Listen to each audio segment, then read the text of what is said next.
heralding the start of a new era of 3D cinema, Avatar will probably be viewed by history as 2009's most significant movie. From Hollywood legend James Cameron, he of Aliens, Terminator and Titanic fame, it follows the RDA. Think Space Marines on a resource-stripping mission on Pandora, home of a human-like race known as the Na'vi. Think aliens, but blue and nicer. This is our land! Accompanying the launch is Avatar the game that can also be played in 3D, if you're one of the lucky few with a 3D-ready TV, that is. A prequel set 2 years before, it follows Ryder, an RDA noob who, thanks to new technology, is grafted into a Na'vi body. This will seem a little strange.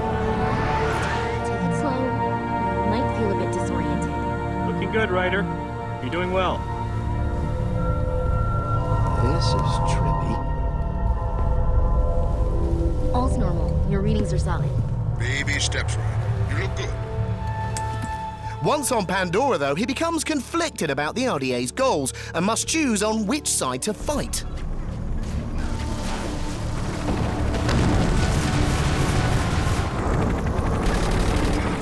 Go! Go!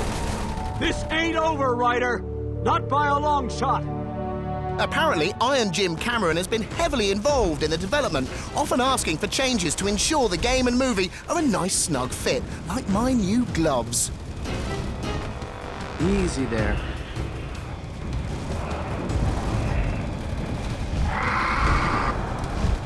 Listen to me, Ryder. 2 avatars. We can take out these troops. Avatar makes you choose sides quite early in the game. These are our top reasons for going with the Resources Development Administration. I order you to shoot on them.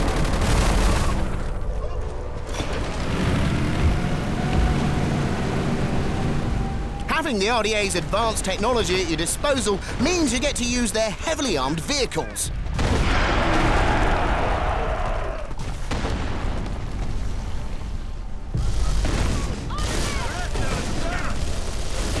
There's a better selection of ranged weapons in your arsenal. High-powered firearms and airstrikes tend to be more effective than bows and arrows. Mark our target. Incoming.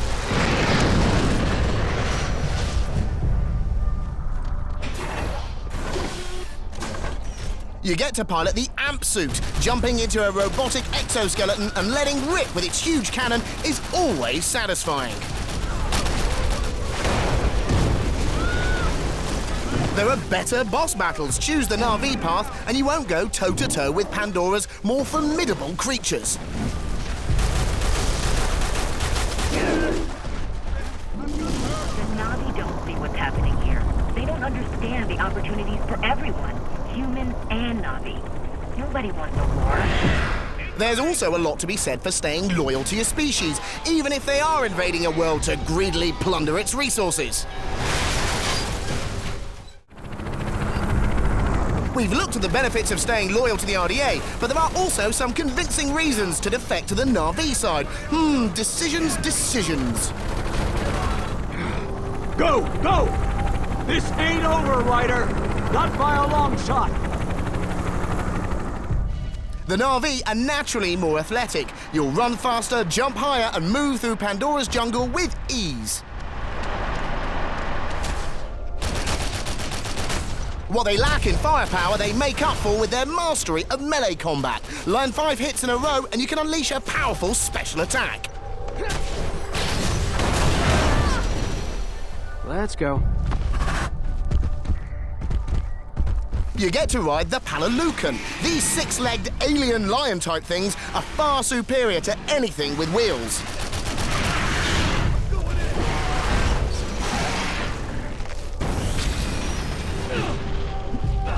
As a Na'vi, you're perfectly at home in the jungle environment. Plants that attack the humans won't bother you.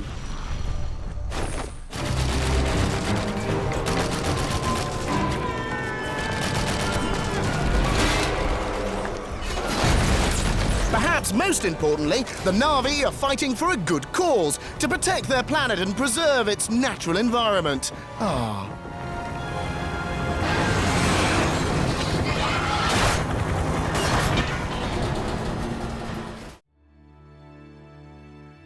wasn't one of these kind of things where I'm meeting him regularly. I never had these kind of regular meetings where it's back and forth. The guy's making Avatar, so I wasn't spending loads of time.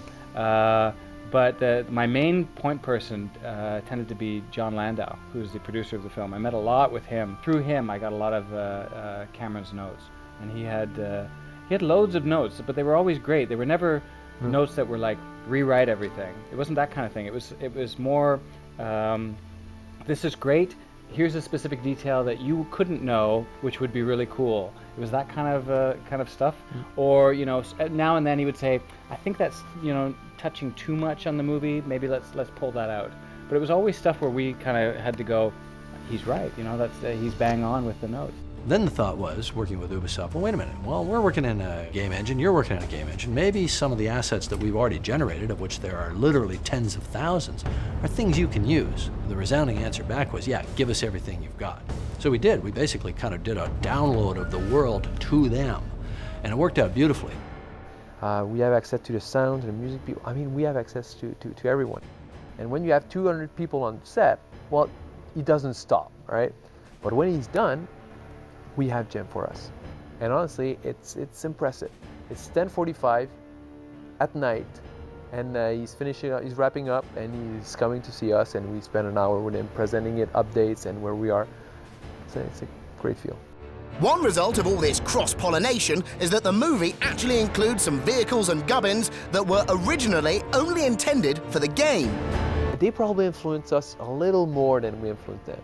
But, Maybe a little more. But still, that's the thing. They were open. There are some sounds that they've heard in the game saying, send it our way. We want to hear that. We want to have that in the game. There are some costumes that we've created that they said, you know what, that'd be great in the third act, we could have. So, all in all, it's a pretty decent partnership. Here's a small section from Avatar's gameplay that demonstrates some of the RDA's weapons and skills you'll get, should you choose to follow their path. Ryder, Tanjala's been spotted near the willow tree. It's like he's waiting there. Waiting for you, I think. Watch yourself. You can sneak up on your targets using the chromatic blend skill, which gives Ryder Predator-style camouflage.